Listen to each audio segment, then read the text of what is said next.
What's up, Taiwan? I'm Liao with news from here in Taiwan and around the world. The number of tax-exempt households in Taiwan is going down, while the number of high-income households that pay no taxes is rising.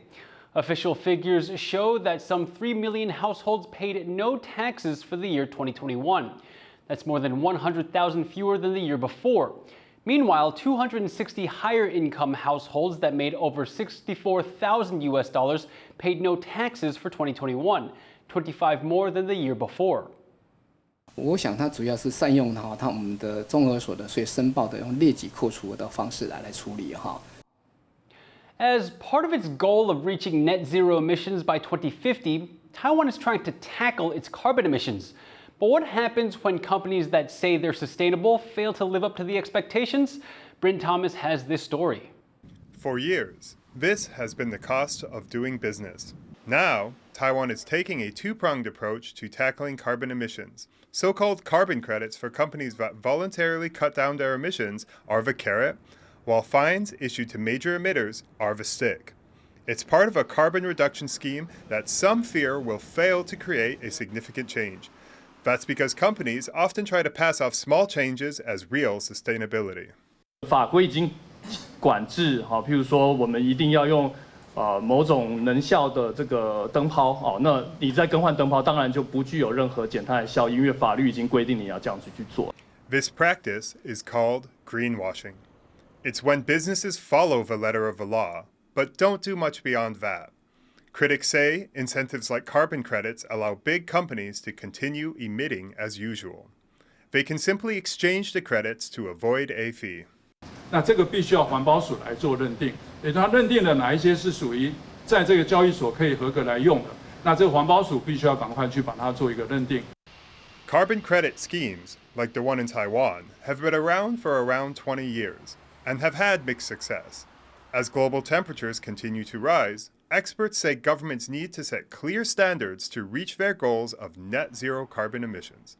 Alex Chen and Bryn Thomas for TaiwanPlus. Major League Baseball's St. Louis Cardinals have signed their first ever Taiwanese player. The U.S. organization offered a contract to 21-year-old pitcher Ling Zhenwei on Monday. Ling has been gaining attention from both Japanese and American scouts, but he won't be the first baseball pro in his family. He's the nephew of Hong Chi-kuo, a retired Major League pitcher for the Los Angeles Dodgers. Ling will report to the Cardinals training facility in Florida in mid-July. A proposal to let Mahjong players aged 65 and older gamble small amounts of money is moving forward.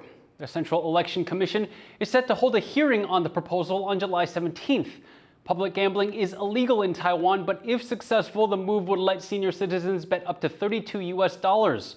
Behind the proposal is the Taiwan Mahjong Greatest Party, which was set up last year to promote the tile-based game. It will still need to pass through a multi-stage process and get the signatures of 1.5% of voters to get on the ballot. No love on campus. That's what school students at a school in central Taiwan are calling new rules on showing affection. But the school says it just wants the students to learn how to respect each other's boundaries. Sally Ensign has more. Closing the gates on young love. Students at this private school in central Taichung City are complaining they're now forbidden from holding hands or even hugging on school grounds. They say the school told them it's against school rules and even the law. The students brought their concerns about the so-called ban on love to a local youth association. 明显是曲解法规的规定，竟然在学期末的时候，主任要透过公共的广播要求说，学生你应该要来办公室跟我直球对决。This comes at a sensitive time in Taiwan, which has been rocked in recent weeks by a wave of sexual harassment cases. It's become known as Taiwan's Me Too movement, named after a global survivor-led movement against sexual violence. But still, some say this school's new rules are a step too far. Officials are looking into it. 会再一次的函发给学校的主管机关，台中市政府教育局督导学校，那并且呢，请主管机关确实查处学校处置的一个适法性。While some say this school is violating the Education Ministry's rules on student punishment, others gave mixed responses. 学生会做的还是会去做，你变成你限制成这样，只会造成学生更反弹吗？其实是可以用引导的方式，可能胜过于直接禁止会更好。The school has pushed back on the criticisms. It says no such rules are in place and that it's merely advising students to be mindful of how they interact with each other. 学校目前没有这种校规，如果比较常属于常态性的接触或者是比较逾矩的话，就是会有家长这边来做理解。While officials continue investigating this case, some teenage students here worry that love may not be in the air for some time. James Lin and Sally Ensign for TaiwanPlus. Visually impaired perfumers are showing off their craft in Taipei, proving they've got what it takes to become professionals. Our reporter Sandy Chi has the story. A tiny drop and a pleasant smell. These are the works of Taiwanese perfumers. But unlike others in their field, these masters of fragrance are even more sensitive to scent, as they are all blind or visually impaired. 视障者他除了眼睛看不见之外，我们第一个感官一定是用听觉。听觉之后，你接触到这个香氛以外，我还有嗅觉，我会用心的去思考一下，我现在处在这个环境，它会适合什么样的一个香气。To become a professional perfumer, Wong has to take courses on the subject.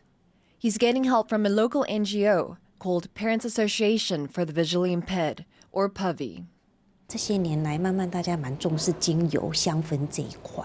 那我就觉得说，一个人当他看不见的时候，他大部分人的精力放在其他的感官的时候，而且他那么专注下去，他一定能够有一些成就。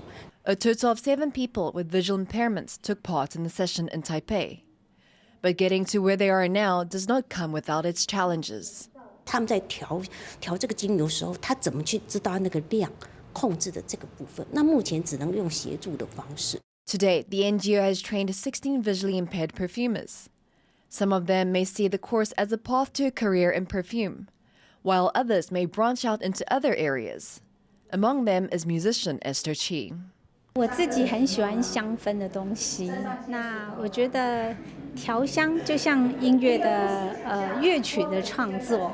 它就是使用不同的材料，然后你可以经由你自己的一些构想、文案，然后创作不同的组合。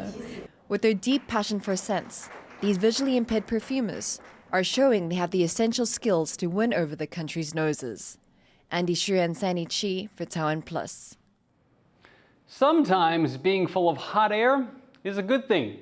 Just take a look at some of the attractions at this year's Taiwan International Balloon Festival in southeastern Taiwan. Yvonne Young has more. Floating up into the sky. The world's very first hot air balloon in the shape of sea goddess Mahjong is lifting off again. Along with 24 other unique creations, this balloon is drawing a lot of attention. This is the Taiwan International Balloon Festival in southeastern Taiwan's Taichung County. 55 hot air balloons of all shapes and sizes will take flight this year. The event will go on all summer, wrapping up at the end of August. Of the 25 that set off on opening day, one heart-shaped balloon from Japan flew low over the crowd, then began to drift up, showing off its operator's skills. 这热气球是直上直下，但可以飞耶。